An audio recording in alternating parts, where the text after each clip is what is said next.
Pinanes ni Kai Sotto ang former NBL player ng Perth Wildcats, dinakdakan lang. Laban na ni Kai Sotto dito sa Japan B-League Hiroshima Dragonflies kontra dito sa Shimen Susano Magic. Mabigat ang laban ngayon ng ating kabayan dahil ikalawa lang naman tong team na to sa Japan B-League regular season. Well, titignan natin kung babawi ngayon ang ating kababayan na si Kai dahil nitong nakarang laban niya ay nakapag-produce lamang to ng 2 points at 3 rebounds. Makakatapatan din ni Kai ngayon ang isa pang former NBL player na kung saan nakapaglaro dito para sa Perth Wildcats. Well, dito sa first quarter, eto na, starting 5 ang ating kababayan na si Kai Sotto. Under 7-minute mark ay nakapagtala kagad to ng kanyang unang puntos. Nalibre sa low post ang ating kabayan, 2-handed slam agad para kay Kai. Nasundan pa yan ng isang nice rebound at putback para dito kay Kai Sotto under 5-minute mark. Halos walang nagawa itong bantay niya na si Williams. Natapos ang first quarter, nasa Hiroshima Dragonflies ang momentum, lamang na kagad sila dito ng double digit, 33-20. May 4 na puntos na kagad dito si Sotto. Second quarter na hindi pa rin binabangko dito si Kai. Malaki ang diferensya kumpara nitong nakarang laban niya na halos last minute na siya pinasok.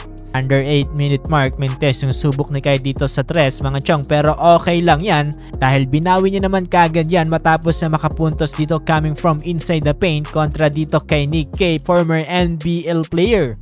Hindi nakaabot kay Sotto mga chong, easy 2 points. Dito sa quarter na to, mapapansin ko lang na talagang nasulit ni Kai yung tangkad niya dito. Siya kasi ang pinakamalaki dito sa loob ng court mga chong, kaya naman talagang easy putback lang lagi ang gagawin niya dito. Which is napakalaking tulong para sa Hiroshima Dragonflies para mas lumaki pa ang kanilang kalamangan dito.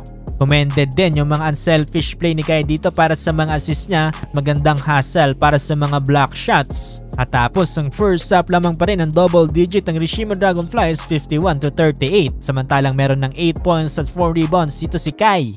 Dito sa third quarter, hindi gaano naramdaman ng ating kabayan na si Kai dahil pinahinga siya dito. Kung saan sinamantala naman ang Susano sa pangunia ni Nick K. Pero buti na lang ay napakaganda rin ang momentum dito ni Nick Mayo. Under 7-minute mark ay nagkaroon ng turnover ang ating kabayan na si Kai. Sundan pa yan dito ng isang foul para sa 4-point play dito ng Susano, dahilan para iupo na si Kai dito sa third quarter. Lamang pa rin ang double digit dito ng Hiroshima Dragonflies sa pagtatapos ng third quarter, 67-53. Dito sa fourth quarter, ganda ng collective effort dito ng Hiroshima Dragonflies sa pangunia ni Blackshear at Evans.